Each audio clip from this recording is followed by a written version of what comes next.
அது என்னவா, நீ உன் மனசு எப்படி இருக்குது, நீ நல்லவனா கெட்டவனா, நீ உயர்ந்த ஜாதியா கீழ் ஜாதியா, அல்லது பணக்காரனா ஏழையா என்பதையெல்லாம் விபூதி பார்க்காது, திருநீர் பார்க்காது.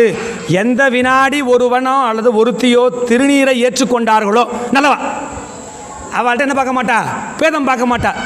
ஏவான் அந்த விபூதியே என்ன பண்ணிடுமா, அவன் மனசிலே இருக்கக்கூடிய அனைத்து வில்லங்கங்களையும் எடுத்துருமா.